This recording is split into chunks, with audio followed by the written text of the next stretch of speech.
Do you think the Niners will excuse Jimmy Garoppolo from training camp? Yes. I don't think he's going to be there.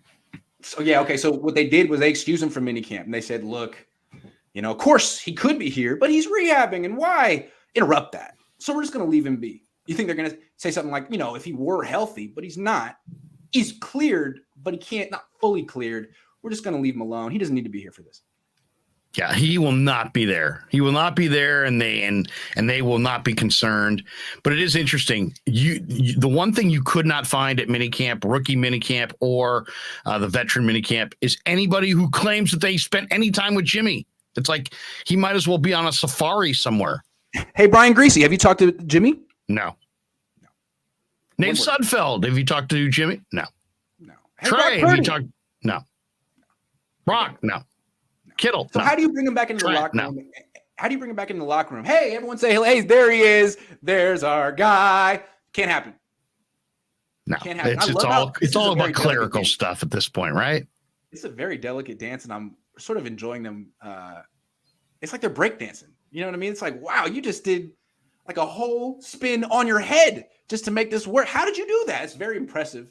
It's actually not the guy spinning on his head breakdancing. They're more like the big guy who just face planted on the cardboard, who just went. He's going for the worm and just broke his face. At the end, there was always one big guy. Everybody would do their thing, and then the big guy would come out and just literally belly flop on the cardboard right there on the gym floor. And everybody, at least they got the laughs. Yeah, I think they're going to have to excuse him. They're going to say, look, he's not healthy yet. He's cleared, but he's working back. He can't make all the throws. I don't see how he ever steps foot in that locker room ever again. And I think what they're going to have to do is arrange private workouts for teams. Hey, come watch him practice yourself. That's the only thing I can. I mean, it's a beautiful world of video. It's a beautiful world of video. They'll have some Jimmy. I'm sure Don Yee, wherever Jimmy is throwing, will have some camera there, and he'll get that film, out to the teams that want it. Yeah, it's going to be like doctored. You're going to have Jimmy Garoppolo throwing like 80 yards from both knees through the uprights, and like Jamarcus Russell high-fiving him. Kyle Bowler there. Remember when Kyle Bowler became a first-round pick because he did that? That was great. That was so good. Kyle Bowler. Did I ever tell my Kyle Bowler story? No, tell me. So his agent was my buddy, and he's like, "You got to get him on your show, man. Got to get him on your show." So I started talking to the kid, and I'm like, I was talking to the agent, and I'm like, well, so where do you think he's going to go? And the agent's like, we're just going to see who falls in love with him. We're just going to see who falls in love with him, which seemed like a really weird kind of comment to make. So now I have Kyle on the show. And this guy went to Berkeley and is supposed to be really smart. And so I'm like, Kyle, so where do you think you're going to wind up? And he's like, I'm just waiting to see who falls in love with me. I mean, he was like, he was literally parroting the agent speak. And I thought to myself, either this guy is really disciplined about he doesn't want to say too much, or he's not the sharpest guy. And then maybe he got into Cal. I don't know, because he's a football player. The agent that question, and the agent went to Kyle. Like, okay, Larry's going to ask you this question. Right. Just stay with this. Whoever falls in love with us. Whoever falls in love with us. And then that was going to make everybody want him because he's on his knees, and from the 50-yard line, he threw it through the goalposts. My God, what a bust. That was crazy. Swan Song says most important position to watch besides quarterback and camp. Offensive line. Oh, my God, offensive line. Football starts on the O-line. It's such a hard position to judge in practice, but you got to try, because that's going to make or break their season. Jacob Mayhew says, Grant, you should try to get a Trey interview. Yeah, I should try. I'll talk to him in the locker room when they open that up. When will they open it? As soon as they make cuts. I don't think they'll let us in there with 90 people in there. So it won't be until like maybe before. Okay, September. Did you see that Trent Williams took Jason Poe, the undrafted kid from Mercer, and put him on his jet to fly him to camp? And Trent Williams told us at minicamp afterwards that he was impressed by Poe. So maybe Poe could be the guy who gives Jake Brendel a little run for his money there on that offensive line. But it's the O-line for sure, because we don't know about left guard. We don't know about center. We don't know about right guard. We don't know about right tackle. We really don't know what this line is going to look like except for Trent Williams. So it's and everything, starts with the O-line. So the O-line is vital. Is Poe a center project? Is he, if he makes it, will he be a center in this league? I think so.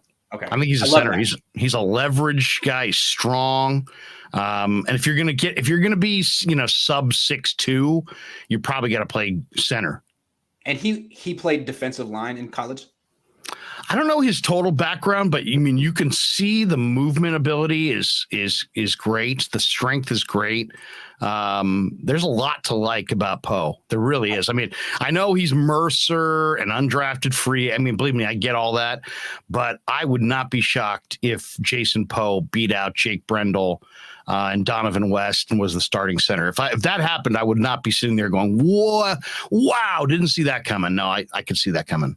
I like the idea of signing an undrafted free agent every year who's a defensive tackle and converting him to offensive line, because there is way too much of a disparity in athleticism in the NFL between O-line and D-line. And you need to start taking some of these athletic D linemen who won't make it in the NFL and moving to offensive line. I think that's really smart. So good. Some of the best offensive linemen in history have been converted D linemen. Or converted tight ends. Something's athletic. Joe Staley was a converted tight end. Tackles are converted tight ends, but guards are oftentimes converted D tackles. So remember that gigantic guy, Reuben Brown. I forget what team he played for, but he was a D lineman at Pitt. Then they switched him to O line. He had 3 or 4 really good years in the NFL. The Gold Rush 561 says, "What's going on with Trey Sermon?" He's got a lot great in the minicamp. Thought he looked great. Though. Yeah. For whatever reason, I don't know what it is, but when they drafted another running back in round 3, they put him on notice. So he definitely has to continue to play well.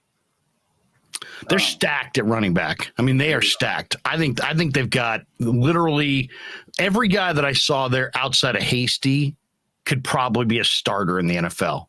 I mean, they've got 5 starters in Hasty, and they probably, I mean, Mitchell can start, Wilson can start, Davis Price can start. I think Sermon can start.